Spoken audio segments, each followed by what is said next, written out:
한국 효도 양로원에 오시려면 메디케이드 수혜자면 무료, 메디케어만 받는 경우 일정 부분 부담해야 하며 사비로 충당 시는 월 약 $4,000 이상이 듭니다. 미국에서 한국 양로원에 올 수 있는 조건은 대해서 알아볼까요? 의사의 진단서와 추천서인 3,871 폼이 필요합니다. 1. 환자가 단기간 재활이 필요하거나 장기 치료가 필요하다는 추천서가 필요합니다. 2. 환자가 병원에 3일 정도 입원해 있으면 병원에 있는 의사나 소셜워커가 추천하여 병원에서 직접 양로원으로 올 수 있습니다. 3. 환자가 병원이나 데이케어에서 치료받은 기록서가 필요합니다. 4. 환자가 복용하고 약물 이름과 약물 투여 기록서가 필요합니다. 5. 치매가 있는 분은 환자의 행동관리 기록서가 필요합니다. 재정 조건에 따라 달라집니다. 1. 미국 시민이나 영주권자, 영주권자는 유효기간을 보아야 함. 2. 메디케어와 메디케이드 소유자. 3. 메디케어만 있고 메디케이드가 없는 분도 가능. 4. 재산이 있어 메디케이드가 해당 안 되는 분은 일단 있는 돈을 조금은 쓰고 메디케이드를 신청함. 5. 지난 5년 동안의 은행 기록. 6. 결혼 상태, 배우자 사망 신고서나 결혼 증명서.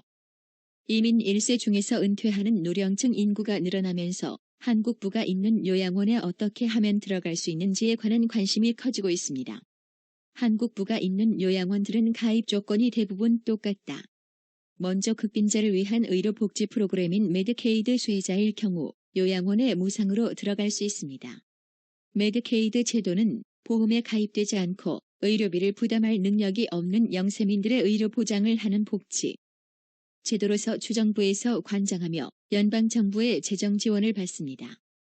현재 메디케이드 가입자가 아니지만 시민권자이거나 또는 최근 5년 이상 다른 나라로 여행 다닌 적이 없이 미국에 거주하고 있는 영주권자로서 최근 3년간 은행 계좌의 잔액이 $2,000 미만이었을 경우에는 요양원의 메디케이드 신청을 의뢰해 볼 만합니다. 그러면 정부에서 신청인의 신원과 재정 상태를 확인해서 요건이 충족되면 요양원에 입주할 수 있는 자격을 부여해 줍니다. 메디케이드를 받을 수 없더라도 요양원에 들어갈 수 있는 경우도 있습니다.